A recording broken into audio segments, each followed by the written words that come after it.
How's it going, everyone? It's Kenneth here. Hope everyone's doing well. It has been about a month since I made a video, just been really busy, and I haven't really had much to report on. I do, kind of, but not all of it's good news, unfortunately. I mainly want to talk about what I've been doing with microgreens, because I've been focusing a lot on those over the last month. So I think the last video I made was on microgreens. Yeah, it was, I think. And I was planting, I think, just pea shoots, but since then I've done 2 or 3 more batches of pea shoots. I have done a batch of sunflower shoots, radish shoots, and broccoli shoots. Well, not shoots. Radish and broccoli are called microgreens. The peas and sunflower are called the shoots. Anyway, and I wanted to go over some of the things I've learned so far, just to share my experience with everyone out there. So the first one is they are a lot more nuanced to grow than I first thought. Now, I knew that they would be kind of tricky. It's a whole new thing to learn, basically. So you're planting seeds at high density. You're not covering them in soil. There's problems with with mold on some of them, and they grow really quickly, and they can turn really quickly as well. So if it's too hot, for example, and just trying to get the seed weights, the seed volume right per tray or per flat is something that I've had to try to figure out. So it's not just as straightforward as whack them on the tray, water them, and just pick them 10 days later. The second thing is germinating them outdoors is a bit of an issue. Now, if anyone follows me on Instagram, I've been putting a bit more pictures up there, and on my stories I've mentioned a problem with mold.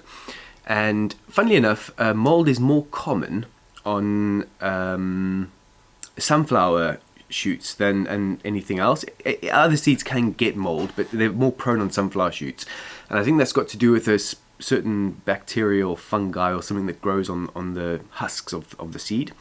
But I had quite a lot of problem with the pea shoots getting mold, and what I realized in the end was that outside in the UK it's quite humid here.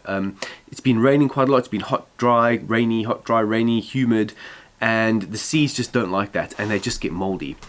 And part of the reason is you stack them up on trays for the first couple of days before they germinate, and obviously it's not soil, it's just a plastic tray on top of another plastic tray, and it can cause an issue with that. So what I've started doing is germinating everything inside, and which is a lot better.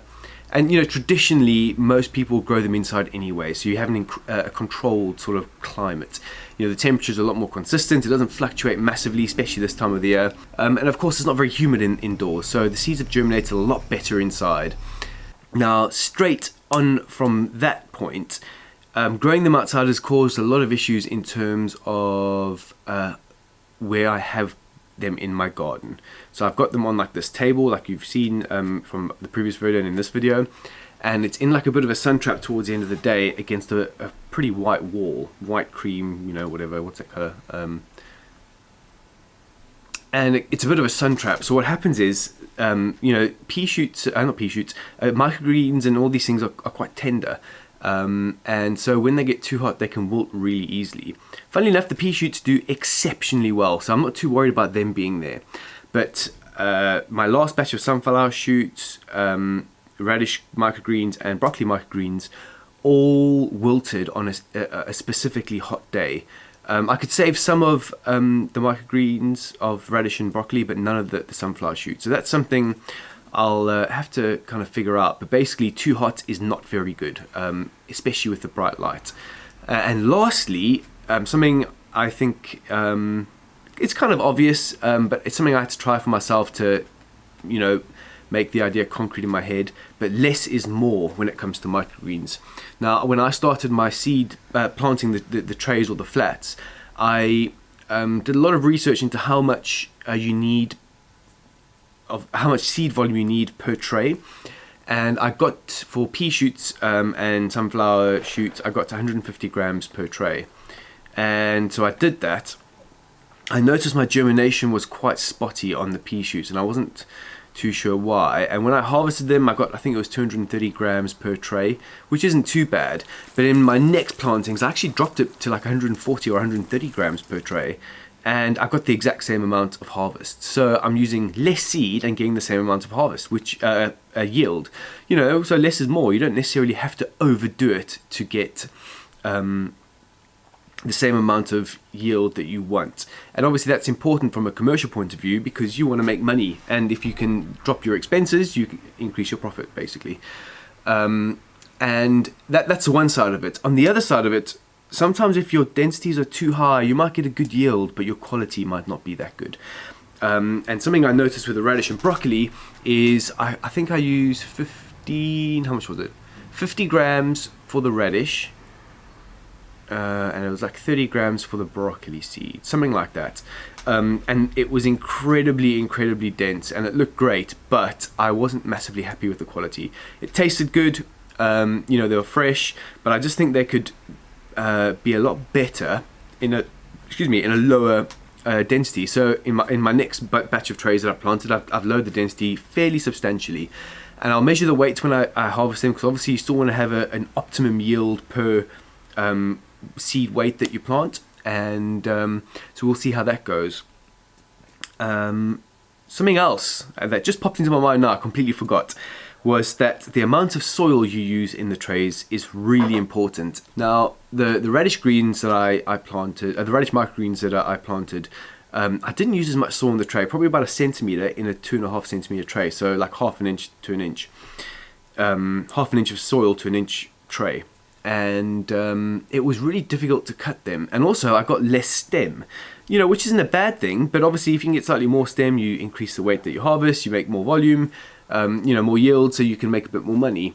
But also the stem on radish microgreens is really pretty. It's reddy, pinky, whitey kind of color, and it just looked really nice. And unfortunately, because the soil was so low in the tray, I couldn't get as much of the stem. That was also partly due to the high density that I planted. I think if there was slightly less, if the planting was slightly less dense, it would have been easier, and they would have been able to grow more because they had more room, obviously. So in my next batch again, I've planted them on a tray that's absolutely full to the brim with soil, so it'll be easier to harvest. I'll be able to get a bit more stem, and you know, hopefully that works. So, I mean, that's basically some of the stuff I've learned so far, as you know, to date, and I'll probably learn a lot more. And again, I'm only trying with 4 different kinds of microgreens and shoots. There's obviously loads of different other ones that I'll still have to try. I'm not hugely convinced on the broccoli yet. The cotyledons were quite small, and I don't know if that's just the variety of broccoli that I've got, or the densities were just too high, and you know, they couldn't really grow. But you know, I'll find out on my next batch, and I'll keep bringing these videos out as I as I do more trials and figure things out. I'm not going to get into the weights of everything I use just yet. You know, I've kind of touched on it slightly, but once I've got it honed and I'm really happy with the quality and the germination and the yields and everything, I'll make a little table and you know, show you in a video. Just then you don't have to go do all the work, you know. You can if you want, and I think it's a really good learning experience. But from our point of view, I'd be really happy to share all that information with everyone, because then if you wanted to grow some at home for yourself, you could, and they are amazing on salads, on, you know, a sandwich, whatever. They taste really good. You know, we get through them really quickly. So that's it. I will do another update on the allotment soon. Probably, well, maybe next weekend. I'm not too sure. We'll see how things go. But yeah, that'll be my next video. I'll do a lot of updates on allotments, show you what's going on there. And yeah, that's it. I hope everyone has a good week. I will see you next time. See you later.